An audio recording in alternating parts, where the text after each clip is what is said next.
बिहार पंचायत चुनाव 2021 बिहार पंचायत चुनाव छठ पूजा के बाद होगा। तारीखों का ऐलान। 9 से ज़्यादा चरणों में हो सकता है मतदान। बिहार पंचायत चुनाव 2021 बिहार पंचायत चुनाव की तारीखों का इंतजार कर रहे लोगों के लिए एक बहुत बड़ी खुशखबरी है। छठ पूजा के तुरंत बाद बिहार पंचायत चुनाव की अधिसूचना जारी हो सकती है। प्रशासन कोरोना संक्रमण से बचाव के साथ साथ त्रिस्तरीय पंचायत चुनाव की तैयारी में भी युद्ध स्तर पर लगा है। प्रशासनिक सूत्रों की माने तो भारत निर्वाचन आयोग व राज्य निर्वाचन आयोग के बीच पंचायत चुनाव को लेकर आपस में सहमति बन गई है। अब मात्र चुनावी तिथियों की घोषणा होना बाकी रह गया है। अब ईवीएम का मसला करीब करीब खुल गया है। बिहार पंचायत चुनाव 2021 अब तय है कि मल्टीपोस्ट ईवीएम से नहीं होगा चुनाव, बल्कि सिंगल पोस्ट ईवीएम से होगा चुनाव।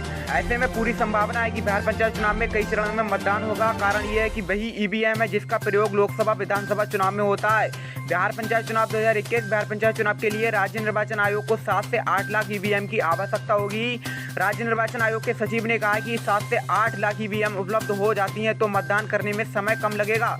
लेकिन दूसरा पक्ष ये भी है कि कितनी ईवीएम उपलब्ध हो पाती हैं। अगर ईवीएम की संख्या कम होती है तो मतदान लंबा खिंच सकता है। बिहार पंचायत चुनाव 2021 के अंतर है M3 मॉडल व M2 मॉडल की ईवीएम में। ईवीएम के दोनों मॉडलों में बहुत ही अंतर है। M3 मॉडल की ईवीएम से त्रिस्तरीय पंचायत चुनाव करने पर एक कंट्रोल यूनिट और 6 बैलेट यूनिट के साथ एक डिटेचेबल चिप की आवश्यकता है। इसमें सिर्फ 15,000 कंट्रोल यूनिट और 90,000 बैलेट यूनिट के रहने पर भी पंचायत चुनाव के सभी पदों के चुनाव कराए जा सकते हैं। साथ ही चिप को बाहर निकालकर ईवीएम को दूसरे चरण के मतदान के लिए भेजा जा सकता है। वहीं M2 मॉडल के ईवीएम से पंचायत चुनाव कराने के लिए 90,000